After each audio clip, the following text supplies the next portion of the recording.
Fala galera, Jesus Cop, Douglas Gonçalves por aqui para mais um Copiando Jesus, nosso podcast. Toda quarta-feira estamos aqui para pegar um tema e a gente falar junto aqui. E assim, nosso objetivo toda quarta-feira, na verdade toda semana, todos os dias, é te deixar mais parecido com Jesus. Essa é a nossa missão aqui. E hoje, não só você se parecendo mais com Jesus, mas essa próxima geração, aqueles que o Senhor nos confiou para cuidar. Então eu queria já te pedir desde já, eu sei que você não ouviu ainda, mas pega esse link, manda para pessoas que o Senhor vai colocando no seu coração durante o podcast. Deixa um comentário aqui, curte o vídeo para que o YouTube mesmo já divulgue mais aí, faça um papel evangelístico e acompanha tudo que a gente vai conversar, que eu tenho certeza que você vai ser abençoado e inspirado nesse bate-papo. Vambora? Podcast de hoje.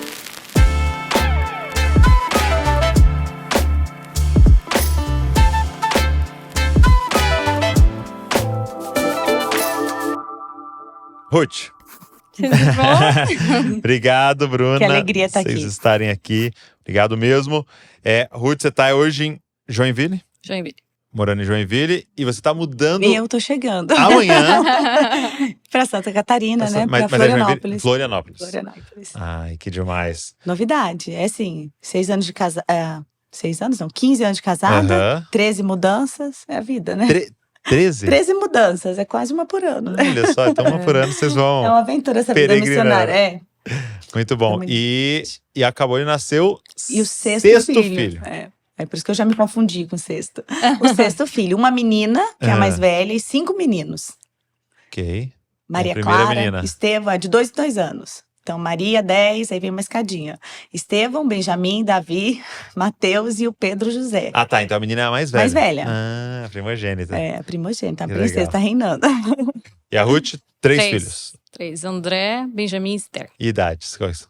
São 9, 7 e 5 anos. Ai, que demais. E aí, era pra estar com a gente aqui também a Esther, que não está porque... Está chegando. Quase chegando mais um filho. A gente gosta de multiplicar, a gente é bem obediente, né? Exatamente. Mas o que é legal, porque o que nós vamos conversar hoje aqui é exatamente sobre isso, sobre educação de filhos, porque elas 3 juntas, né, escreveram o livro, ou prepararam, né, essa grande ferramenta, Minhas Primeiras Aventuras com Deus. Então, assim, é muito legal porque é algo com autoridade, né? É algo que vocês enxergam o desafio primeiro na casa de vocês, para depois... Começou na nossa casa, né, Ruth? Com certeza. Esse foi realmente fruto dos nossos devocionais com os nossos filhos. Uhum. Aí o Senhor foi conectando a Ruth, a Esther, a minha família e... Antes da gente falar dele, deixa eu queria que vocês se apresentassem hoje. Qual foi a trajetória de vocês? O que vocês têm trabalhado hoje, assim? Qual que é o background aí? A gente começa. Bom, você sempre pergunta como que a gente se converteu, né? Invertida, veio preparada, né? Mas você pode envolver isso na sua pergunta, né? Como é que foi seu encontro com Jesus? Não, eu me converti ao Senhor, eu tinha 5 aninhos. E foi por meio de uma história.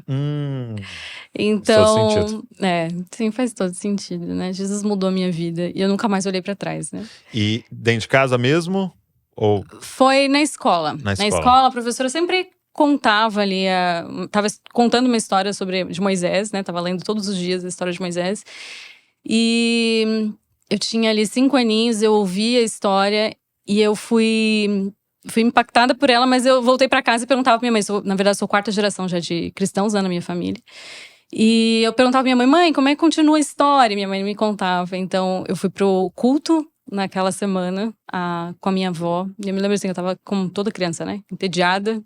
Deitei no colo da minha avó, naqueles bancos assim que segura a criança, sabe? Das igrejas antigas. E ali eu comecei a ouvir o pastor falando e ele foi contando a história e a história lá foi me impactando, né? E eu ouvindo bem quietinha, ninguém percebia assim que eu tava prestando atenção. E quando o pastor fez o apelo, eu gritei lá do fundo, eu quero ir! E aí eu fui, pulei todo o banco, toda a igreja ria, né? Uma criança de 5 anos. Que bonitinho. E aí eu fui lá pra frente e nunca mais olhei pra trás, né? Eu acho que Jesus entrou na minha vida e eu tomei aquela decisão consciente, né? Daquilo. E eu me lembro com muitos detalhes desse dia, porque realmente... Então, eu realmente acredito que a história, ela tem esse grande impacto na vida das crianças, sabe? Ela pode transformar, né, a vida das crianças. E crianças são concretas, elas compreendem por meio das histórias, né? Então, se você tentar explicar algo para uma criança, é diferente de você contar uma história. Ela vê, ela consegue deslumbrar aquilo, né? E compreender melhor através de uma história. Então, eu não digo assim que sempre foi minha vontade assim escrever livros de forma alguma. Na verdade, e ali eu comecei a contar histórias na adolescência. Eu fazia viagens missionárias com uma tia minha e ela pagou para que eu aprendesse a contar histórias para criança, né? Um curso Tinha assim, um curso de uma tardezinha assim no fundo de uma igreja presbiteriana, e eu fui lá assistir o curso. E era assim bem específico para contar histórias. Para contar a história. Da Bíblia. Um casal muito precioso de missionários que contam histórias para crianças. Hoje eles estão na Itália. E ali eles me ensinaram a contar histórias pintando, né? E isso foi me abrindo muitas portas. Mas eu confesso assim, que quando minha tia falou, vai lá, ela é médica, então ela... E eu sou formada em jornalismo. Eu pensei, bom, eu não vou... Isso já depois de formada? Depois de Não, eu estava na faculdade. Tá. Então, íamos em estudantes, né, para os lugares, assim, remotos do Brasil, da América do Sul. E eu falei assim, vou ficar pra sobrar, as crianças vão sobrar para mim. Quero ficar com as crianças, né? Então, mas eu... Se você aprender... mas eu quero ir também e tal. E eu comecei a fazer essas viagens missionárias com ela. E a partir disso, isso abriu muitas portas para mim, né? Eu estive nos Estados Unidos, treinando no Ministério Infantil, África, moramos lá, preguei para 5 países na África, sempre contando histórias para crianças, né? E quando veio os meus filhos, foi que isso surgiu de fato, assim, veio para a escrita. Eu já fazia livros, né? Como ghostwriter. E quando meu filho entrou ali na fase de alfabetização, eu comecei a escrever livros para ele. Ok. E foi assim que eu comecei a desenvolver materiais, assim. Nossa, que incrível. Então se converter com uma história, uma criança, né? E eu acho muito legal, assim, porque eu converso, né, semanalmente com alguém aqui, como o propósito da pessoa tá sempre ali na infância, né? Escondido ali. Quando a pessoa olha para trás com meditação e olhando, tava sempre ali o que Deus queria, né? Muito bom. E você? E eu, né? A importância da gente aproveitar esse tempo, né? Eu me converti, brinco que eu converti na barriga da minha mãe, brinco com ela. Porque foi quando a minha mãe engravidou de mim, mãe solteira. Numa situação, né, que ela estava ali bem cheia de desafios com meu pai, e ela se batizou, conheceu Jesus, se batizou, e mesmo eu crescendo naquele contexto tão desafiador de uma mãe solteira alguns anos atrás, minha mãe me ensinou muito a me relacionar com Jesus. Então eu tive esse referencial na minha casa, da minha mãe me ensinar sobre Jesus através do exemplo dela, de ser uma mulher ainda que, mãe solteira, que talvez a sociedade naquele tempo olhava e julgava, né? E até muitos cristãos às vezes olhavam e tinha esse preconceito, assim, até.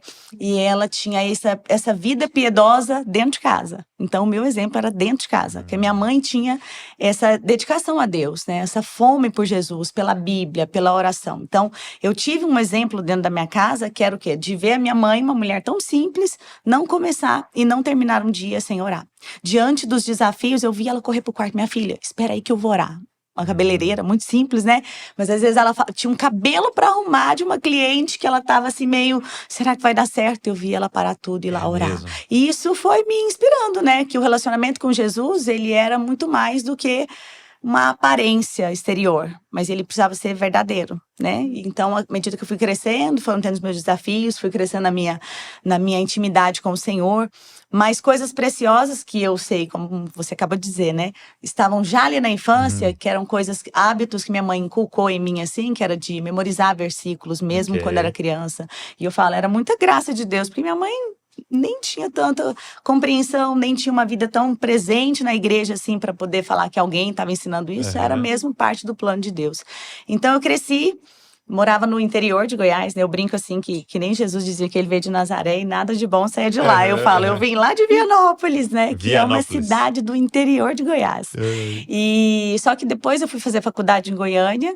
Foi lá que eu conheci da igreja, né? Fui para uma outra igreja, conheci meu marido, Felipe, que na época era obreiro. Nós nos casamos e, graças a Deus, a gente tinha muito esse entendimento do relacionamento com Jesus, né? De forma individual, pessoal, dentro da nossa família, como um valor. Sim. E é bem interessante que hoje a gente veio aqui para falar do livro, que é sobre devocional para pais e filhos. Exatamente. E isso era algo que nós ensinávamos muito, né? Para os irmãos, no tempo que a gente trabalhava com jovens. Eu liderei muito tempo crianças e juvenis, que são os maiores, né? Adolescentes. Todo esse tempo a gente sempre estava batendo nessa tecla. Olha, pessoal, a gente tem que valorizar o nosso tempo com Jesus, né? A nossa intimidade. E aí, depois também que vieram as crianças, a gente teve que multiplicar isso. Então, no começo, como lá em casa veio numa frequência maior, sempre tem criança chegando, a gente faz com eles o devocional, né? E depois que eu tive os meus filhos, eu comecei a estudar muito a vida de mulheres de Deus, sabe? Uma das mulheres que muito me marcam quando eu penso em devocional com os filhos é a mãe do John Wesley, a Susana Wesley, né? Então, inclusive, a sua esposa tem um vídeo maravilhoso. Né? Quem não assistiu esse vídeo da Val, né? Mães que Mudaram o Mundo? Mães que Mudaram o Mundo, maravilhoso. Eu mesmo já assisti aquele vídeo lá, nem sei quantas vezes. Olha só. Mas a Susana é alguém que me inspirou muito, né? E eu confesso que no comecinho não fazia muito sentido aquela história dela amarrar as crianças no lençol, né? Pra ninguém fugir. Mas hoje eu entendo. Hoje eu entendo com propriedade. Eu falo só amarrando no lençol aos 19. Acho que ela teve 19 que morreu alguns. Aí eu conto pros meus filhos, 19. Aí eu já contei várias vezes a história dela, né, pras crianças. Eles falam, mamãe, mas alguns morreram. Mas tinham mais que a mamãe. Então, mas daqui a pouco, se precisar, a mamãe pega o lençol. Mas é incrível o quanto que o trabalho dela, né? E a gente fala muito do aspecto que ela tinha de ser uma mãe zelosa, uma mulher muito piedosa, que não abria mão do seu relacionamento com Jesus diário, né? Das suas horas de oração, mas também dos seus filhos. E estudando sobre ela, eu vi que para poder tornar aquilo possível, não eram só os hábitos de ir lá e orar e ler a Bíblia aquela hora. Tinham outros hábitos que ela incutiu e que depois eu falei, nossa, isso aí eu preciso aprender mais sobre isso, né? Hábitos como a obediência, o sono, a ordem que ela tinha na casa, a forma como as crianças se relacionavam com a comida, vários fatores que daí eu comecei a estudar sobre isso e, enfim, tem sido esse o foco do meu trabalho lá no Instagram, ajudando outras mães, né? Na verdade, quando o meu terceiro filho nasceu, que eu comecei a me despertar mais ainda para esse entendimento desses hábitos que precisavam ser consolidados. E eu comecei a entender que o devocional também poderia se tornar um hábito e precisava se tornar um hábito na vida das crianças, né? Eu vejo hoje muitos pais falarem para mim, assim, muitas mães principalmente, né? Ai, Bruna, mas não dá para fazer devocional com criança. Eles não param quietos, eles são muito agitados, eles, né, é muito desafiador. E a gente vive uma geração que busca muito prazer. O tempo todo, as pessoas elas querem ouvir o louvor, que ela vai se sentir bem, né? Elas querem ouvir a mensagem que vai emocionar. Então, a gente vê isso muito no culto, né? Então, infelizmente, hoje em dia, as pessoas querem… Peraí, eu vou numa igreja, tem essa linha? Eu vi até um termo, né, de um culto dopaminérgico, né? Exatamente. Então, eu vou ter onde deixar para eu ter aquele momento de realização, de satisfação. E aí a gente vem para nossa casa e não é assim, né? E o evangelho, ele parece mais com isso, porque se a gente quer fazer os discípulos, não é muito prazeroso muitas vezes, né? A gente tá com a Esther, que era para estar aqui e não conseguiu estar, porque ela tá gerando, tá com barrigão e quase, isso, né? Tá quase nascendo bebê e isso tudo custa, dá trabalho. E assim é o devocional com os filhos, né? Eu costumo dizer que nem sempre é aquele ambiente silencioso, sabe? Emocionante, que toca a alma. Muitas vezes, na minha realidade, um pouquinho parecida com a da Susana, eu fico vendo, às vezes tem copo caindo, quebrando no meio da oração, o outro que não aguentou e foi pro banheiro e grita, mamãe, vem limpar meu bumbum, o outro que tá no meu colo, baba, vomita, outro dia… Eu tava mesmo ensinando para as crianças, vamos sobre Muito paciência. Bom. E de repente, um não ficava calado e o outro pá, daí mamou, vomitou, aí para eu e ajudo. Isso faz parte do devocional. Mas o mais importante é o hábito ser consolidado. E é esse o princípio desse livro, né, Ruth? É de que formar o hábito de se relacionar com Jesus. Porque se isso se tornar natural para a criança, vai ser natural para o adulto. E é interessante o que você está falando do... porque até você tem vivido essa experiência, né, em Joinville, de igreja caseira, né? E uma pergunta da igreja caseira é: o que a gente faz com as crianças? Um monte de criança. A gente tem mais criança do que adulto. A nossa também. Porque a maioria dos casais tem 3, né? E aí a gente falou que a gente vai alugar um salão e deixar a salinha para os adultos. E mas o que fazer com as crianças? Mas sabe o que é interessante? Quando a gente consolida o hábito de fazer o devocional diário, ainda que sejam 15 minutinhos, eles sabem se comportar. Sim, eles param. Mas assim, até o ponto que eu queria falar disso é que quando você vai para uma igreja caseira, por exemplo, né? E você fala, nós vamos deixar as crianças aqui no meio. Primeiro ponto você percebe que vários deles não ficam parados. Não. Então, eles não acostumaram isso em casa. Mas em segundo lugar eu não sei falar para eles. Eles não estão entendendo o que eu estou falando, porque eu tenho esse costume de falar para adulto. E essa, na verdade, é uma das maiores dores, né? Além do hábito não estar estabelecido. Não, beleza. Ouvi esse podcast, vou começar a fazer devocionais com minhas crianças. Como que fala para eles entenderem? E essa ferramenta... Na nossa igreja, eu falo antes do meu esposo pregar, eu conto primeiro, eu contextualizo aquilo que ele vai falar, vai pregar para as crianças. É mesmo. Então, assim, essa é a ferramenta exatamente para isso, né? Aqui são 40 ou 50? 50 devocionais, porque é para o hábito ser estabelecido, né? E eu achei muito legal, porque na linguagem deles. Então, assim, você vai realmente ler para eles, né, baseado em alguma passagem bíblica e algum conceito e tal, para explicar o que seria complexo, mas na linguagem deles, como por exemplo aqui, quem é Deus? E aí vamos conversar, faço uma oração, depois só há um Deus, para falar do Deus único.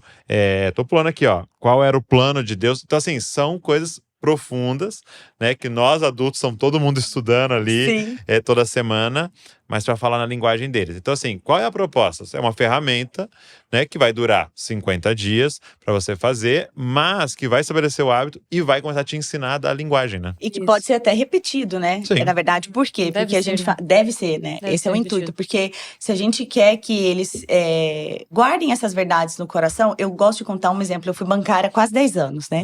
E assim que eu entrei no banco, mesmo sendo área comercial, a gente tinha que passar por um protocolo de identificar notas, de saber lidar com as notas falsas. E aí eu pensei, nossa, vamos mostrar pra gente aí vários tipos de notas falsas. E não, pelo contrário, a gente fez um treinamento para conhecer bem a nota verdadeira. Esse livro é uma ferramenta para ajudar os pais a apresentarem as verdades profundas da nossa fé, os fundamentos da fé para os filhos. Porque a gente vê hoje vários vídeos, né? Você passa nas redes sociais e no YouTube, olha, cuidado, esse filme aqui é proibido, cuidado, esse filme aqui é do diabo. E aí a gente tá cheio de disse e não disse sobre o que não é de Deus. Mas e o que é de Deus? Então, a gente tem que começar pela verdade. E é isso que esse livro propõe, né? As perguntas são complexas. É sobre o catecismo de Westminster. E ele mescla um pouco. É mais baseado no catecismo do Tim Keller. Sim. Nova Cidade. Então, Nova Cidade. Tem algumas perguntas de Heidelberg que a gente inclui, que eu acho que é fenomenal. Por exemplo... qual é a tua esperança na vida ou na morte, né? É uma pergunta forte, né? Mas que são perguntas que nem mesmo alguns adultos sabem responder. Não sabem, não sabem pra si. Quando você vai falar para uma criança, é que você percebe se você sabe mesmo aquilo ali. Porque às vezes eu vou tentar explicar, às vezes lá em casa acontece, né, das crianças agora já 12, 14, né? O que você vai pregar, pai? Cara, eu sei falar para eles, né, o que eu vou pregar, porque aí é um teste, né, assim, eu entendi isso aqui, né. E esse, se você olhar bem o desafio aqui, a gente é uma aventura, na verdade, assim, eu fiz uma base aqui desse livro em 2019, com 32 perguntas. Tá. Mas eram dissertações e eu passei por uma neuropsicopedagoga, e essa neuropsicopedagoga falou pra mim assim: criança não entende dissertação, entende histórias, né? Como a gente tinha falado. E eu engavetei o projeto, mas aí quando a Vi veio atrás de mim, né, da editora Vida, ela perguntou pra mim sobre publicação, se eu tinha algum livro e tal. Eu falei, olha, eu tenho um livro que está incompleto, que precisaria passar por uma revisão teológica e a gente sentar. E eu falei, mas eu não tenho tempo hoje, porque eu tenho mais outras coisas que eu tenho feito.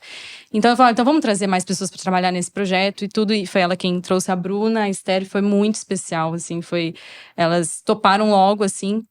A gente foi trabalhando dentro da narrativa. E a narrativa em si, ela foi pensada, exatamente, é uma família em que ela está num contexto de um acampamento, né, de uma aventura, mas você vai ver que ela fica entre linhas, o quê? Que é no andar, no caminhar da criança, né? Então, você vai ver os objetos, por exemplo, as coisas que aparecem nas ilustrações.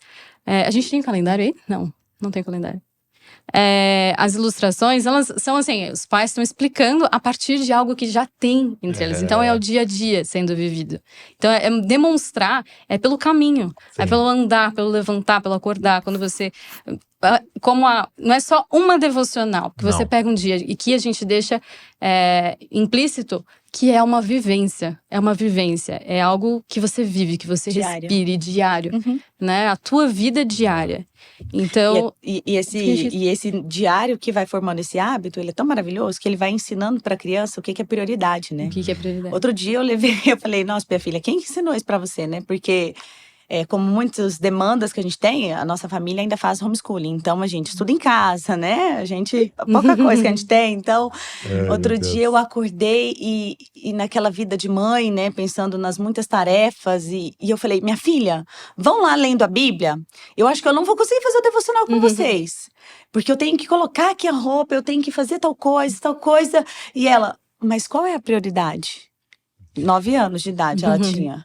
Mas qual é a prioridade, mamãe? Desculpa, para tudo, esquece, a prioridade é estar lá. Então, olha que maravilhoso, nossa, né? Demais. Os filhos crescerem com esse entendimento e daqui a pouco eles estão é tão natural para eles. Que não tem esforço, não exige esforço. A gente vê que muitas pessoas hoje sofrem, muitos cristãos, com aquele sentimento de o tempo todo parece que eu tô distante de Deus, ou que Deus o tempo todo vai me castigar, ou que eu tô frio no meu relacionamento com Jesus e eu não consigo voltar. Mas se a gente transforma isso em algo que é verdadeiro, as crianças elas começam a temer, descobrem, né, o temor do Senhor. E o mais incrível é que nessa jornada, a gente é só uma cooperadora, como mãe, como pai, né? Sim. Porque a gente tem recebido testemunhos, inclusive, de que esse livro, algumas mães que trabalham não podem fazer, o pai tem feito sozinho com os filhos até, então é para toda a família. E eu vi que a dedicação seria uns 15 minutos. 15 minutos. O objetivo é esse. Por quê? E até foi isso que a gente conversou bastante quando a gente pensou no livro, porque... As pessoas acham que o devocional que valeu a pena, que fez assim, que teve efeito, vamos dizer assim, talvez essa palavra, né? É aquele devocional com a criança que você recortou um monte de figurinha, que você coloriu, que você fez várias atividades lúdicas. E na verdade não.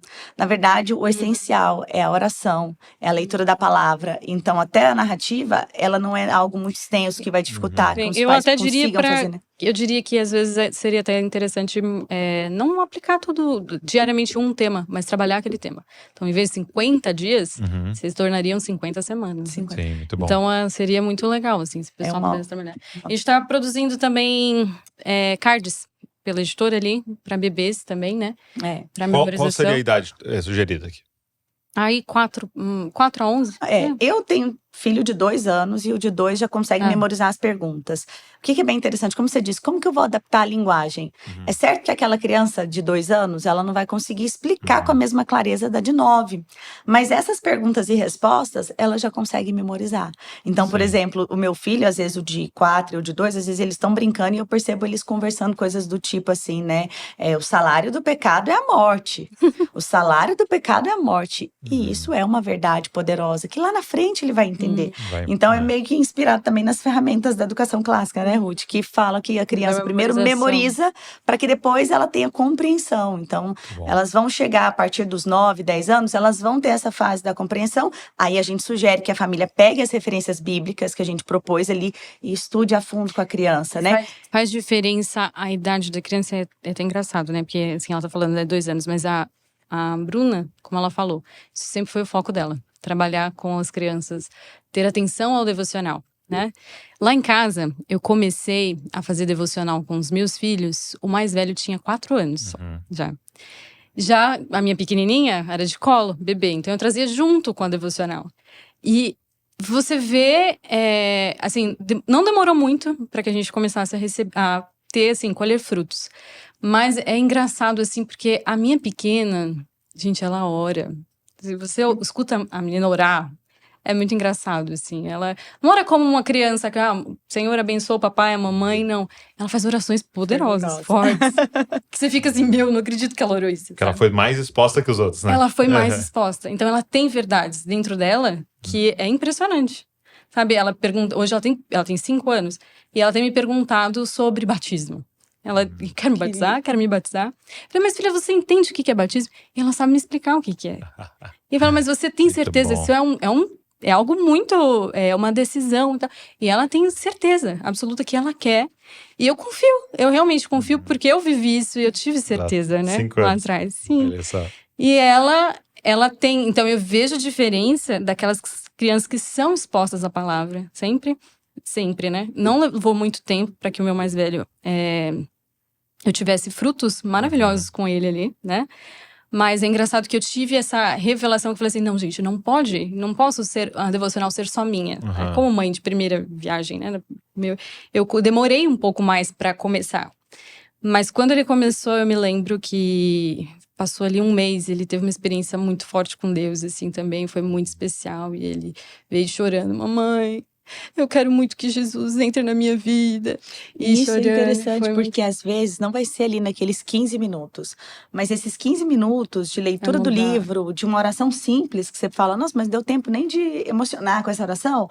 Mas mais tarde a conversa volta. Ou depois da escola, a criança traz uma questão que ela falou, nossa, mamãe, a gente falou sobre esse assunto e teve, né, essa questão. Então, é muito interessante como que isso pode... trazer, né, o hábito formado vai depois trazer... Hoje a gente tem liderado, aliás, a igreja caseira, né? Lidado com os casais, e sim, uma coisa que a gente bate muito na tecla, né? Com os pais, para liderarem a casa, né? Pastorearem suas casas, terem cultos caseiros, estarem ali pelos filhos fazendo devocional, né? E é impressionante ver a diferença das coisas. Coisa muda tudo. Impressionante. Eu fui muito assim impactado um dia que eu recebi aqui um rapaz, um missionário, que ele é árabe e era um muçulmano, né? E ele me contando uma coisa que eu não sabia, né? Que quando a criança nasce, o primeiro a pegar é o pai ali e ele já faz uma oração em cada orelha. Então, a primeira coisa que uma criança nasce, ele já faz uma oração em cada orelha, que são orações depois que essa criança vai repetir e tal.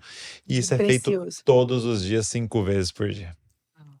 Então, assim, é aprender, né, com essas tradições, tipo assim, cara, nós precisamos intensificar o trabalho aqui, o Senhor nos confiou. E olhar isso com um olhar de que é precioso aos olhos do Senhor, né? Sim. É um trabalho que às vezes não é visto, ele é escondido, é de trás das malhadas, né? Hoje eu falei para as minhas amigas mães, ontem eu tava no ritmo de despedida lá do nosso grupo, e elas falam, nossa, você vai no podcast do Douglas? Eu falei, pois é, Deus tirou a mãe de trás das malhadas, né? Mas o trabalho que a gente faz lá de trás das malhadas, e que é cansativo, né? E que exige de nós, ele pode não ser visto pelas pessoas, mas ele é visto pelo Senhor, né? E não há maior glória do que ver essa que as crianças estão ali permanecendo. E se a gente pensa em transmitir esse mover de Deus para a próxima geração, a gente precisa ser diligente com o tempo que a gente tem. E é curto, né? Eu tenho um poema que eu até escrevi no passado, não vou lembrar todo, porque está anotado, mas uma forma de oração, eu dizia assim, que eu posso olhar para trás, não com remorso e culpa, mas com gratidão. Por ter aproveitado o tempo da oportunidade, sabe? De poder marcar as crianças, assim, com o poder do evangelho. Tipo, eu fiz o que eu podia fazer por eles. Porque a infância é a fase que as crianças olham pra gente com admiração. Depois eles crescem, é óbvio, eles vão continuar nos amando, porque somos pais. Mas quando eles são pequenos, né, eles são… nós somos heróis dos nossos filhos, né? Então…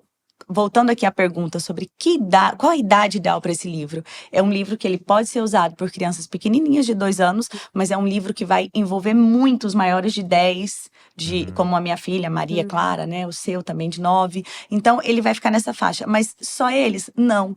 Quantos pais não têm o hábito do devocional? E é por isso que a gente enfatiza. Exatamente, é um devocional para pais e filhos. Então, nessa… Então, não é para você botar seu filho para ler. Não é não isso. Não vai assim ser… como a gente fala, a gente não quer até a criança desenvolver o relacionamento com Jesus de forma espontânea. É importante que os pais leiam a Bíblia para os seus filhos, né? Eu não gosto. Quando chega uma mãe para mim e fala, eu mando minha filha ler a Bíblia, meu filho, mas não quer. Ele não vai ler. Ele tem que te ouvir lendo a Bíblia com amor, com paixão. E isso começa meio de forma intencional, né? Não, lá em casa é obrigatório. É obrigatório. Mas aí já… Mas eu falo pra eles, não, se vocês têm que comer, vocês têm que dormir. Mas eu digo assim, né, Ruth? Não adianta a gente só falar, faça o que eu tô falando. Não dá o exemplo, né? Não vive o exemplo, né? Então, se a gente precisa começar, se de repente alguém tá nos assistindo e não tem o hábito de fazer devocional, nunca pegou a Bíblia, só tá começando, talvez novo convertido, ou talvez até já participa da igreja, mas não tem esse hábito. Essa é uma ótima oportunidade de fortalecer os vínculos, de conhecer o coração dos filhos, né? E esse deleite que a vida em família proporciona, né? Recentemente a gente teve ali o Oscar, e todo mundo estava celebrando que uma atriz brasileira quase, né, o filme ganhou, a atriz quase ganhou. E quando eu estava vendo um pouquinho daquela atriz ali, da história dela, ela falou, tudo que eu aprendi foi na mesa da minha casa. A minha inspiração estava na mesa da minha casa. Aí eu penso, na mesa da nossa casa, né? Então a mesa da nossa casa é um lugar que não pode ser dividido com a televisão. É um lugar que ele tem que ser especial. E por que não, pelo menos, né? Se for ter uma concorrência, mas que a prioridade seja Jesus. Que Jesus encontre esse… Eu acredito assim, a nossa geração, ela correu muito atrás de status, né? Foi uma geração que sempre foi… A gente ouviu palavras muito fortes sobre nós, assim, acho que todos nós temos mais ou menos a mesma idade. E a gente sempre desejou, eu também, como eu falei, né, no meu trajeto, sim, eu queria viver completamente pro evangelho. E eu achava que viver pro evangelho era eu ir lá pro meio do mato e me enfiar no meio de uma missão. E eu fui pra África, fiquei lá, mas… E quando eu voltei pro Brasil, já grávida do meu primeiro filho, foi um tanto decepcionante pra mim ter que deixar isso, sabe? Essa missão, assim. E eu não percebi o que estava ali na minha frente, sabe? Isso, falando sobre isso, porque a Bruna falou, não, eu já tinha essa visão, né? Mas tem muitas mães que não têm. E perdem o tempo, porque o tempo corre. As crianças vão crescendo. E até se sentem muito mal, né? Isso é uma crise de muitas mães. Eu tive o meu filho e eu não consegui voltar para o ministério, não consegui me envolver, e parece coisa Sim. menor, né? Naquele livro… A Val estudou a Liturgia do Ordinário. Sim. A autora fala disso, né? E uma frase muito forte que eu guardei foi… eu percebi que era mais difícil viver a minha espiritualidade numa quarta-feira comum do que lá no meio da África, no meio do perigo de morte. É verdade. Falei, uau! É verdade. Né? É verdade. Tem uma outra perseguição, Sim. né? De uma mensagem, né? Do anticristo, né? Desvalorizando a vida comum, Sim. né? Sim, totalmente. E eu tenho falado nos casamentos, né? Direto eu faço casamento de algum jovem daqui e tal. E eu olho pra eles, eu falo, seguinte, vocês querem mudar o mundo? Todos nós queremos, cara, ser relevantes, fazer algo que importa. Então, tem uma parada que vocês vão fazer, vocês vão mudar o mundo. Seja fiel até o final a essa mulher, a esse homem, e deixa crianças assistirem isso. Você vai mudar o mundo. Se até a morte for até a morte, e vocês tiverem filhos assistindo a fidelidade de vocês um com o outro e com Deus, Não tem como vocês vão ser. mudar o mundo. Vai dar frutos, né? Porque você está falando aqui, né? Nós estamos aqui apresentando o livro que você escreveu. Então, nós estamos falando de uma quarta geração. Estamos falando de talvez uma segunda geração. E já com os filhos com a terceira. Eu estou aqui, meu avô era um pastor, meu pai era um pastor. Então, nós estamos tudo de pé aqui no ombro de pessoas que vieram de nós. Meu bisavô, meu avô, meu pai, meus antepassados também eram pastores. Olha aí. Todos de igreja. E é uma ordenança do Senhor, né? Que a gente não pode esquecer. O Senhor deu mandamentos e ordenou aos pais que os transmitissem aos seus filhos, né? Sim. Então não é uma opção. Se quiser, não, eu não tenho muita habilidade de falar com criança, eu vou delegar, né? Eu vou olha, Bruno, eu entendo, mas lá na minha igreja tem alguém que faz isso tão excelente e a gente não tem essa opção. Não tem. A melhor pessoa para essa é a única coisa que a gente não tem opção. A gente tem opção de... Delega o resto. Delega o resto. Então a gente vai ter que pensar o seguinte, né? A responsabilidade de transmitir agora, como uma corrida com aqueles bastões, né? Então eu tô passando o bastão para a próxima geração, que são os meus filhos, né? E aí, falando dessa questão da minha vida ordinária, a vida aqui em família, ela exige essa autenticidade e nos impulsiona a crescer aí na nossa santidade, porque não adianta você ir lá no seu devocional e só fingir que você tem um relacionamento com Jesus, né? Ali você vai ser confrontado mesmo. Sim. Eu vou ter que viver a minha vida em santidade. Então, até infelizmente a gente vê às vezes algumas queixas, né? Lá na igreja, meu pai era maravilhoso, mas aqui dentro de casa ele não era. Então, esse zelo pela formação espiritual dos filhos, quando os pais assumem essa postura, eles estão protegendo a sua casa, né? Contra tempestades, momentos difíceis que todos nós passamos, né? E vamos passar, mas a gente está guardando os nossos filhos, a gente está guardando o testemunho, a gente está se unindo, né? E isso faz diferença. Então, é mais com esse... Uma pergunta que eu queria fazer... Quais são algumas dicas práticas que vocês poderiam dar para quem quer, né, os pais que querem estabelecer esse hábito nessa construção com os filhos? Então, dicas práticas desse devocional em família, do culto doméstico e tal. Lógico, a dica número 1 é você adquirir o livro. Então a gente vai deixar o link na descrição aqui, tá? Então você clica e já pede o seu aí, que vai ser uma ferramenta poderosa, tá? Mas com o livro na mão, né? Como fazer? Quais são algumas dicas dessa jornada que vocês foram descobrindo, assim, que vocês poderiam contribuir com esses pais? Olha, eu gosto de pensar o seguinte, deixa as Bíblias preparadas, né? Tem o lugar da Bíblia. Então, se preparar é uma coisa importante, não é pouco importante, porque até tem um livro sobre hábitos atômicos. O autor fala nesse livro que se a gente quer consolidar um hábito, a gente precisa facilitar aquele hábito. Tem que estar na mão, né? Ele tem que estar fácil. Então, por exemplo, o livro não pode ficar lá no quarto, se vocês vão fazer o devocional na cozinha, na sala. Na cozinha onde a gente passa a maior parte do tempo, né? Com criança, uma dica, não faça o devocional com a barriga vazia. Tem que ter uma comida, né? Então tem que ter um ovinho ali para saciar a fome antes do... Eu gosto de fazer lá em casa. O que funcionou é depois do café da manhã, porque daí ninguém tá com fome e aí o pessoal fica mais calmo, né? Mas cada família vai encontrar o seu momento ideal. Tem famílias que saem para a escola muito cedo, saem para trabalhar muito cedo e eles vão fazer antes de dormir. Mas o importante é que você defina o momento. Se você não definir o tempo, se falar assim, vou fazer quando der, não vai acontecer. É importante definir um horário, ter um horário definido, ter um local para guardar o livro, as Bíblias, onde a gente vai saber. Ali é o lugar dos livros, né, da Bíblia, do livro, porque a desorganização, ela pode atrapalhar o nosso relacionamento com Jesus muito, né, porque pode complicar. Então, esse é um ponto importante. Outra coisa que eu gosto de falar é o seguinte, desinstale a expectativa, sabe? De que, tem que ser tudo perfeito, de que se a criança chorou no meio, ou que se né, parece que ele não ouviu. Não, faça com fé.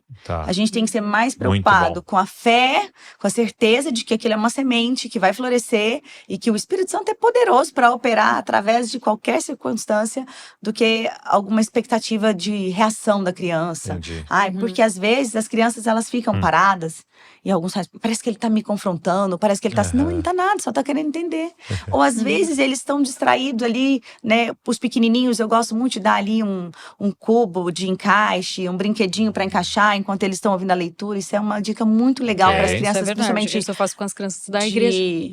De 2, 3 anos, bastante, aqueles, né, Lego, aqueles de encaixar. Porque as mãozinhas ocupadas fazem com que a atenção fique voltada. Então, a mãozinha ocupada ajuda na concentração, né? E aí você consegue executar. Então, eu acho que. E parece que não tá prestando atenção, mas tá. Depois você pergunta, em assim. Tudo. Em tudo. Em tudo. Daqui a pouco sai uma Até pergunta. o que não é devocional. Sabe que, olha que interessante. Outro dia, a gente tava. Uma pergunta do livro ali pro final, não lembro exatamente qual. E o meu filho falou assim, o Estevão falou assim: nossa, mamãe, eu me lembrei de uma frase que o pastor falou no culto. E eu vou pegar aqui para mostrar para vocês. Na leitura do livro, a criança de 8. Tem 9 ainda não. 8 anos associou isso. Aí eu, qual frase, filho? Aí ele, uma frase de Nárnia, foi o nome, do Lewis. Mamãe, uma frase dele: não nasci para ser livre, nasci para adorar e obedecer. Eu falei, você anotou isso lá no culto? Então, olha que coisa maravilhosa, né? O quanto que isso nos ensina.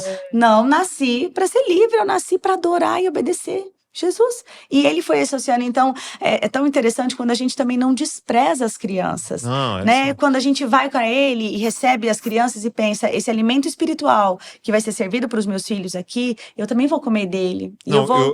Esses dias a Val estava lendo o texto de Samuel, que Saul consulta o espírito de Samuel. E é um texto estranhíssimo, né, tal. E a pergunta era o espírito de Samuel? Ele falou com o Samuel, que já tinha morrido, né, para Samuel, tal. E aí o Davi ouviu, tal, e a Val tava ali com o Davi. Aí ela falou, o que você acha, Davi? Você acha que era o espírito de Samuel? E eu nunca tinha parado assim para estudar esse texto e chegar numa resposta. Ele falou, não, isso aí era espírito maligno. Ela falou, por quê? Aqui, tá no texto, ó. Saul invocou e ele subiu. Se subiu, tava onde? Querido. Se subiu, tava lá embaixo. Nossa, eu nunca tinha reparado. E aí, percebe, e isso é uma coisa linda também, que o tanto que isso vai impactando na nossa. Imagina se as famílias começarem a praticar isso, o poder do que vai acontecer. Porque o quanto que é enriquecedor, né, para as famílias. A gente sabe que a gente tem vários problemas de educação no nosso país, né? Que a gente pega, às vezes, provas de redação, né, dos vestibulares, do Enem, a gente fica chocado, assim. São tantos desafios, mas o quanto que a palavra de Deus é suficiente para enriquecer culturalmente as famílias, os filhos. Interpretação de texto. Exatamente, né? Então, imagina se a gente começar a desenvolver esse hábito de relacionar com Jesus e focar nos nossos filhos, né, crescerem nisso, o quanto que eles não vão melhorarem até o desenvolvimento na escola, né? Nos estudos, o quanto que eles vão ter esse apreço. A gente respeita muito o maior missionário aí, né, que a gente tem de modelo, que é o Billy Graham, né, e a mãe dele é outra aí que inspira a gente demais, né, e eu acho tão interessante que ela, uma mulher simples, né, conta-se aí a biografia que ela catou feijão no dia do nascimento do bebê, né, dele, mas aquela mulher simples fazia os filhos estudarem. Em casa mesmo, ela educava as crianças e fazia eles dedicarem ao hábito da leitura. Esse hábito da leitura que tem se perdido. As pessoas hoje, quantos livros você lê por mês? As pessoas não faz tempo que eu não leio. Então, a leitura é um hábito tão maravilhoso que vai trazer tantos benefícios para a nossa própria saúde, né? Então, quando a gente pensa que o devocional, e eu gosto de falar isso, ele é um bom hábito que vai puxar outros bons hábitos para sua família, né? Que vai fazer com que a família desenvolva o respeito mútuo, porque vocês vão aprender isso, é uma forma de enriquecer o vocabulário das crianças, porque a gente sabe que as telas, né, as redes sociais, elas não vão fazer isso, mas esse tempo juntos tem esse poder, né? Então, o nosso intuito é que esse livro aí possa promover esse impacto, ser essa fonte, ser uma semente para várias coisas, para o relacionamento entre pais e filhos. Eu gosto muito daquele texto que diz, né, nos últimos dias o Senhor vai, na versão da mensagem, fala assim, ensinar os pais a cuidar dos filhos e os filhos a olhar com respeito para os pais. Eu gosto muito dessa versão, né? E eu acho que quando a gente valoriza esse relacionamento com Jesus, a gente está cumprindo essa promessa, né? Sim, e no versículo seguinte, na verdade, vai falar assim, se o Senhor converterá o coração dos pais aos filhos, dos filhos aos pais, para que ele não venha e fira a terra com maldição. Exatamente. Quer dizer, o mundo, assim, tão escuro, né? Que Deus poderia ficar irado. Sim. Mas o fato de haver essa conversão, né? De poder olhar para o seu filho, de olhar para tua casa. Gente, Deus, ele livra, ele olha pra gente com misericórdia. Eu me lembrei Então que isso é a cura, né? A cura pra terra. Me lembrei aqui do testemunho da Fran, que era uma das mães que fazia parte lá da minha comunidade. E a Fran, quando ela me conheceu, e ela falava, Bruna, eu nunca tinha, né, cristã há tanto tempo, e eu não sabia dessa coisa de fazer devocional, e devocional com filho. E lá em casa... É impressionante como as pessoas não sabem. Né? É impressionante. E lá em casa, a gente era assim, a nossa rotina era cada um no seu celular. Então, a minha filha adolescente já chegava, ficava no quarto, no celular dela. O meu filho era na televisão e de vez em quando no celular. Eu e meu marido também, cada um ali numa tela. A gente não tinha o hábito de fazer devocional e o nosso relacionamento estava cada vez mais distante. E olha que interessante o que aconteceu. A Fran começou a fazer o devocional com seus filhos, seguindo aí o meu conselho. 15 minutos todo dia vale mais que 1 hora de vez em quando. Eu repito isso com frequência, né? E aí a Fran começou. Bruna, eu acreditei nisso e eu fui. E você não sabe, de repente, né? Depois de um tempo ela me procurou. Bruna, eu tô muito feliz. Minha filha decidiu se batizar na sala da minha casa. Olha, eu me emociono com isso, né? A Ruth viu isso. Porque uma adolescente, né? Que é a fase que a gente ouve falar, os adolescentes estão na fase da rebeldia. Mas aquela mãe alcançou o coração da sua filha, né? E eu acho que isso vale até para aquelas famílias que às vezes tem um filho já adolescente, outros menores. A mãe pode pedir ajuda, me ajuda aqui, eu quero falar dessa história pro seu irmão. Senta aqui comigo, faz um bolinho gostoso, né? Um lanchinho gostoso. Isso vai unir a família, né? Você falou sobre cada família ter um momento, né? Que acha que é melhor funciona. Pra nós, lá em casa, é à noite, né? A maioria funciona de manhã. Você vai ver assim, o pessoal que começa a fazer, acaba indo mais na manhã. Mas lá em casa é à noite, porque é o momento do silêncio. O pessoal calma, Então, depois do banho, depois que já encheram a pancinha... Já é preparando até pra dormir, né? Vou preparando. Então, antes de dormir, a gente faz a devocional, assim. E é muito... E quais outras dicas você daria, Ruth? Achei bem legal essa de preparar tudo, não ver com muita expectativa. O que mais você falaria? É um ambiente livre de distrações. Ok. Né? Assim, como ela falou, assim, eu costumo fazer isso com as crianças da igreja, né? Mas lá em casa, não. Lá em casa eu deixo eles... E eu obrigo eles a fazer. Vão ficar quietos mesmo. Mas lápis e papel. Eu gosto muito de usar com os meus filhos a Bíblia mesmo, integral. Só que eu acho muito legal, uma coisa que funcionou bem com as minhas crianças, é a Bíblia na versão, naquela anote, um espaço para anotar. Hoje em dia tem até, e eu decidi lá em casa, né, quando a gente começou a usar anote, um pouquinho antes até, de fazer das Bíblias das crianças um memorial. Que legal. Então, essa Bíblia aqui vai ser um memorial, de que quando eu tinha 4 aninhos, eu já me relacionava com Jesus. Olha que eu não sabia nem desenhar direito, mas eu tava ali. Então, a minha sugestão para eles é, enquanto a mamãe lê a Bíblia, lê o livro, vocês vão desenhar na Bíblia, né? E é tão interessante que quando a gente começou a usar a Anote, eu acho que eu tinha um de 4 anos e um de 6 anos, mais ou menos. E o meu de 2 chorava. Eu quero uma. E às vezes a gente pensava, vou dar uma Bíblia de R$150 pra criança, né? E aí o meu marido, não, nós vamos dar. Ele vai cuidar. E foi tão interessante quanto que aquilo marcou ele, muito assim, bom. Né? E ele chorou, ele falou, é a minha Bíblia. E até hoje ele tem isso com muito orgulho. Eu tinha 2 aninhos e eu ganhei a Bíblia, né? Então, desenhar também é uma forma de fazer a criança se concentrar. Então, tirar distrações do ambiente. Distrações do ambiente. Né? Legal. E eu acho que esse preparo pra mim, saber onde é que se encaixa melhor, né, pra sua família, né? Entendi. Pra mim, esse encaixe à noite é bom, exatamente isso que ela falou, sobre, né, eles terem comida, já tomaram um banho, eles já estão mais calmos. Isso é bem pegar um horário que a criança tá no pique, assim, chegou da escola, bora fazer devocional, não vai dar certo. Entendeu? Tá naquela... Uma outra coisa que eu vejo assim, às vezes, é também você tirar eles do meio de uma atividade que tá sendo muito prazerosa também, né? Nossa, ele tá ali jogando videogame e tal, e você fala, vem aqui, já leu a Bíblia. Aí parece que ele estraga prazer, né? Parece que a Bíblia é o estraga prazer, né? E aí é uma imagem horrível. Então agora quando você marcou o horário, então você vai poder brincar, fazer o que for até tal horário, nós vamos depois. Sim, você criar o hábito também, o fato de você fazer isso todos os dias, Pode ser que seja desafiador no começo, mas depois é tranquilo, assim, porque já sabem, é a hora de eu sentar e ficar quietinho. E quando os pais trabalham no começo, assim, né? Talvez levando a Bíblia pra mesa, falando, vem cá, gente, vamos sentar aqui, vamos ser bem objetivo. E tem esse aspecto de ser objetivo, porque você também foi muito solto, assim, atrapalha os próximos compromissos, né? Da família, dos estudos e tudo. Mas quando tem um compromisso, as próprias crianças já entendem, já recebem isso de bom grado, assim, né? Porque às vezes, não quero, justamente por isso. Nossa, mas eu tô aqui me divertindo tanto, e quer que eu vou ler a Bíblia? Né? Muito bom. Então... Gente, obrigado. Que tempo precioso. E, de novo, gente, é mais uma ferramenta, né? Que é a Editora Vida e a Vida Kids, né? Estamos aqui com a coordenadora da Vida Kids. E mais uma ferramenta para você. E assim, gente, eu vou falar uma coisa verdadeira aqui, assim, ó. Cada podcast que a gente traz vai se tornando indesculpável. Né? Nós não vamos poder chegar diante do Senhor e falar, eu não sabia. Você ouviu esse podcast inteiro. Até falei isso no final, porque eu sei que você ouviu inteiro. E tem ferramentas disponíveis para a gente fazer. Então, o Senhor está, assim, chamando você, mãe, você, pai, para esse compromisso, tá? É a nossa responsabilidade número 1, é a nossa missão número 1. Então, tá aqui essa ferramenta que vai te ajudar muito. Vou deixar o link na descrição para você pedir.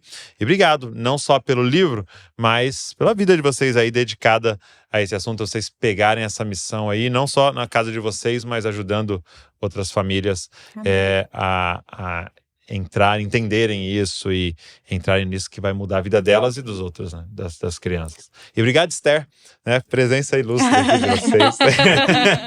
Tá aqui mas a próxima, a Esther já esteve, pelo menos. A Esther já esteve em outro episódio aqui. Deus abençoe vocês. Amém. Obrigado mesmo por esse tempo aqui, viu? Obrigado a você que ficou ouvindo, assistindo, e eu vou repetir. Pega esse link, manda para um monte de gente, porque, cara, pode ser numa conversa como essa que alguém vai ser despertado. E, de novo, destino das pessoas e destino eterno podem ser alterados por um pai e uma mãe que for despertado aqui. Então pega esse link, manda para mais gente aí e deixa um comentário que o Senhor falou com você aí. Deus abençoe você e não se esqueça, você é uma cópia de Jesus. Valeu.